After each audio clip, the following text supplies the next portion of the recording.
Helicopter से बाहर आते ब्रजभूषण को याद आई मुस्लिम बच्ची, कहा शायद उसकी वजह से बाल बाल बचा। खेत में हुई थी इमरजेंसी लैंडिंग। बिहार में चुनाव प्रचार के लिए गए थे। हेलीकॉप्टर से 5 मिनट का ही सफर किया था। बारिश तेज हो गई। पायलट को कुछ दिखाई नहीं दे रहा था। इंजीनियर साहब पास में ही थे, उन्हें साइड की स्थिति दिखाई दे रही थी, इसलिए पायलट को आपातकालीन लैंडिंग करनी पड़ी। जैसे ही इस माहौल में बाहर आए, मुझे एक 6-7 साल की बच्ची याद आई। मुझे पटना एयरपोर्ट पर मिली थी।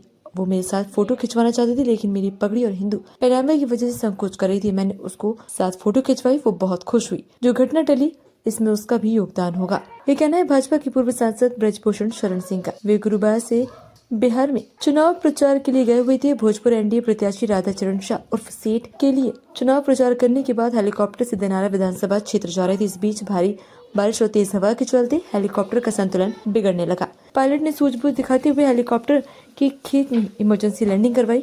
इस घटना को लेकर ब्रजभूषण सिंह ने मीडिया से बातचीत की। उन्होंने हेलीकॉप्टर इमरजेंसी लैंडिंग, मुस्लिम बच्ची की सेल्फी के अलावा पवन सिंह के सियासी सफर और अपनी बेटी शालिनी सिंह को लेकर भी बात की है। ब्रजभूषण ने बताया कि वे संदेश विधानसभा में थे। वहां से निकलने के लगभग 5 मिनट बाद अचानक बारिश तेज हो गई। पायलट को दिखाई नहीं दे रहा था। संयोग से इंजीनियर साहब साथ ही थे। उसने हालत को देखा और इमरजेंसी लैंडिंग का सुझाव दिया। फिर पायलट ने खेत में आपातकालीन लैंडिंग कराई। लैंडिंग के दौरान सबसे बड़ी समस्या तारों की थी, जिनसे पायलट को सावधानी से निकलना पड़ा। इसके बावजूद हेलीकॉप्टर सुरक्षित रूप से खेत में उतर गया।